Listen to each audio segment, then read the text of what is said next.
Hello, everyone. Welcome to Online Seller UK podcast. My name is Prabhat, founder at Online Seller UK, and we've got really interesting topic and very important one: how to reinstate your deactivated Seller Central account. So I'm joined by Vera. So welcome to our podcast. Thank you very much. It's good to be here. Excellent. So Vera, can you introduce yourself and your company, and we'll dive into the topic. Sure. So my name is Vera, and I'm the manager at the company, which is called Amazon Sellers Attorney. So we specialize in assisting sellers who have suspended seller accounts or removed listings for any policy violation to reinstate them. And yes, I think we can start right away with discussing an issue. Yeah, absolutely. So this is obviously a very sensitive issue. I was talking to you earlier before we started recording, and I see a lot of tweets sometimes, and the tweets centered towards Amazon support team and so on, saying, you know, my 10 years of my work is all gone in one night, sort of thing. And it's a lot of people do depend on Amazon for their main revenue. You know, you can say fortunately, unfortunately, but a lot of people, a lot of businesses do depend on it. So let's talk about types of suspension. So what sort of suspensions are there with Amazon? Sure.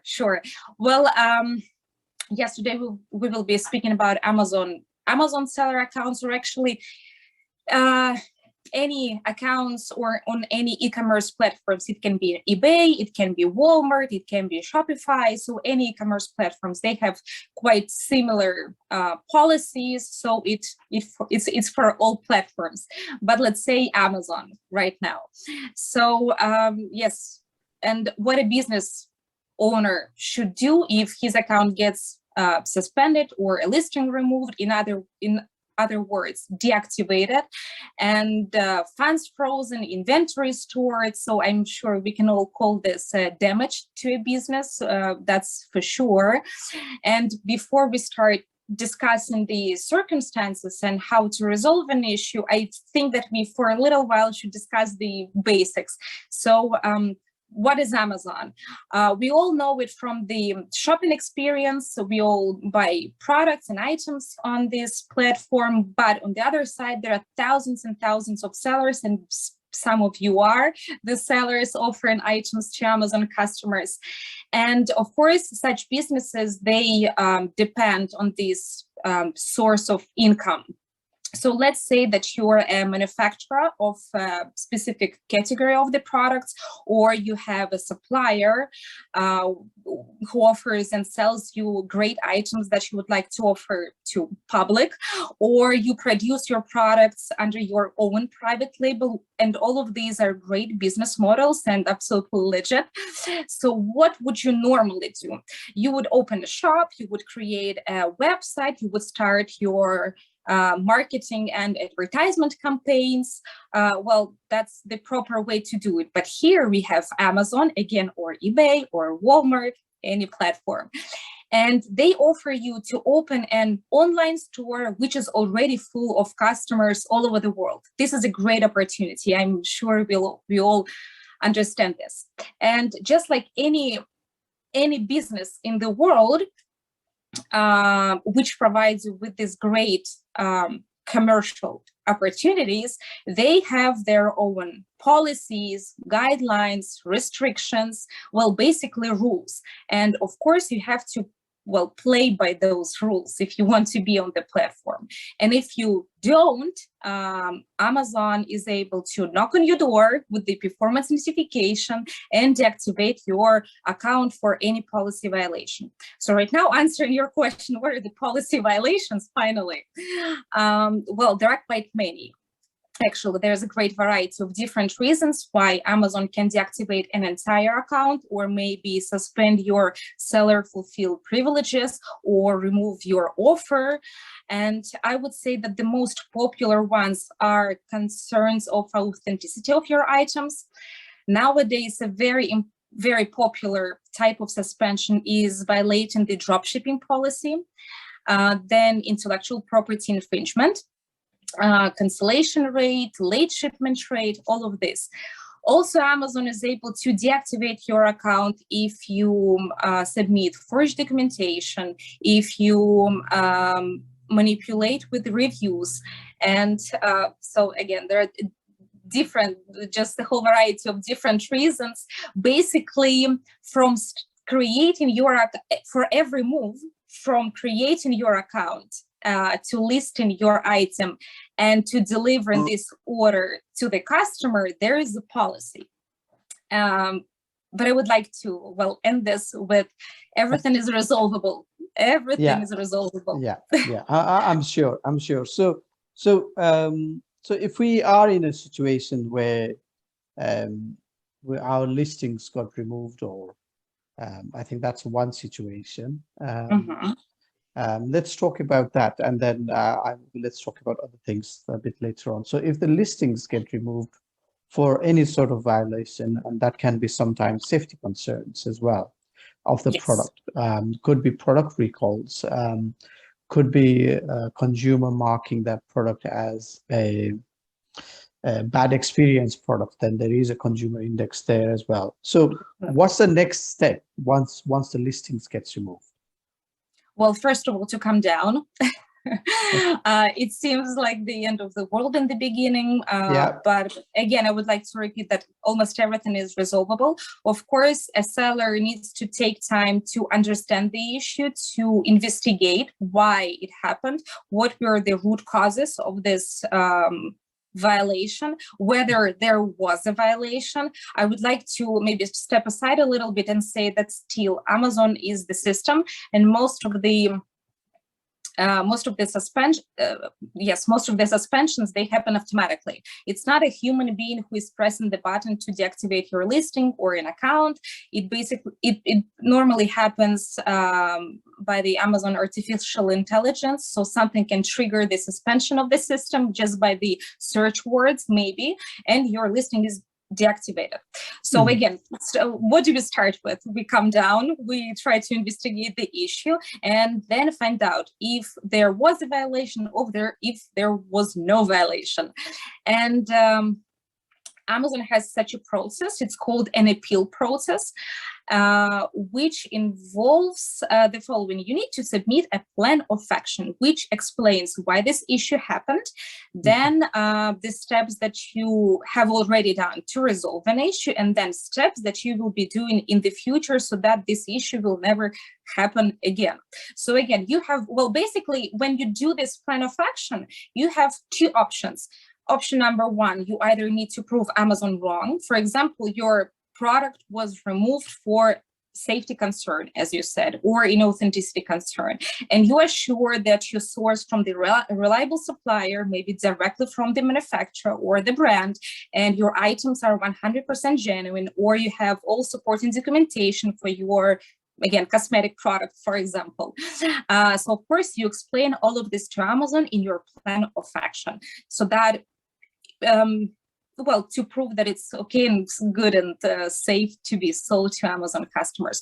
Or on the other hand, of course, you admit the mistake, you understand where you did something wrong, and well, basically all the same. You explain what you did and how you will avoid this mistake ever happening in the future. So how you correct your business practices, your routine daily operations, so that you don't have these mistakes happening in the future. And of course, it's like you have a question. No, it's all right. I'm nodding yes. I'm nodding yes. Yeah. Carry on. All right. So it's important to understand whether you can do it on your own or you're not. Well, here I would like to tell maybe more about our company, because, well, the issue that you must have a very strong plan of action, of course, if you would like to have any hope of succeeding. A lot of sellers, and I understand that totally, they try to appeal themselves, but normally their appeals, they lack the information or the details on how they plan to correct their business practices. And of course, they do not satisfy Amazon's standards. So we all understand Amazon has their standards and requirements for a plan of action, and you need to show that, to show what they expect to see from you. So of course, it's wise to ask and to find experts who will be able to handle this appeal process for you. So when we have clients coming to us with their listings removed or their accounts deactivations, of course, we investigate the issue again with them together. We understand what happened, whether anything went wrong. We, in the meantime, educate them on what could be done different way. And we prepare this plan of action, which shows Amazon what corrective actions will be done in the future. Okay, I think you've laid down really good foundation here on what needs doing for right. listings removal. So I think for account deactivation is more or less, I'm assuming it's a similar situation there, right? So so I think once we hit that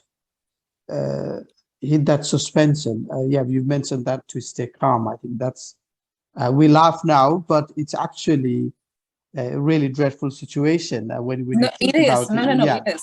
Yeah, and then and it's important, and when that happens, it's difficult to stay calm. And you've rightly enforced that it's important to that.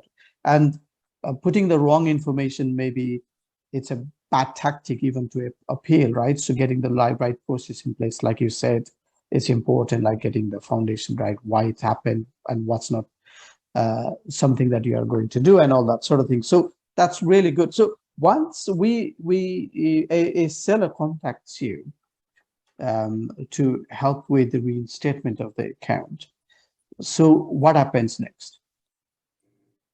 You mean after we appeal the deactivation or the listing? After we contacted you to activate the listing or reinstate the account. So once we start contacting you, what happens next? Well, we request our clients to send us all of the materials regarding these, the deactivation of the account. There's always a reason, right? We understand there's always a reason for Amazon to deactivate an account. Yeah. So we ask for all of the materials that are related to this issue, whether it was, again, an inauthenticity concern or intellectual property complaint, safety issue, whatever it can be on Amazon.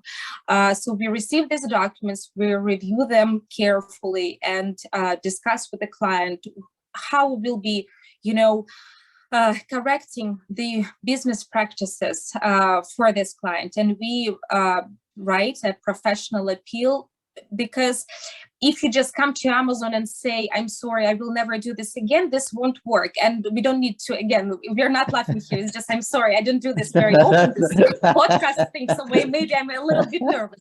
But this is definitely a very serious issue. And I understand every single client who comes to us and they're desperate for help because they've been trying to break this brick wall of Amazon. They keep sending their appeals to Amazon and they do not work. Amazon is either silent or they keep rejecting their appeals. And I can imagine myself, if I'm the business owner and I cannot release my item, my business is not moving, my funds are frozen, I cannot get them out of Amazon. This is quite a dramatic situation. So this is why it's good to have somebody by your side who is not connected to the business directly, but we know how Amazon thinks, how Amazon works, what they like, what they expect to see from the suspended seller, how they would like the proper seller to comply with their policies. And so again, it's good to have somebody who knows this, who will lead you in the right direction. And this is why we are always here for our clients and Amazon sellers. Okay, excellent. So generally, typically, again, every account or every listing may have a different time frame. At a general time, how long does it take to reinstate the account when you work with them? This is a great question. And unfortunately, I will be honest with you, it's really hard to answer it, properly. Yeah. There's no proper answer. Okay. Basically, we rely on how fast Amazon is, because let's imagine this is a first-time appeal. We submit an appeal with our client to Amazon, and then we wait for their reply.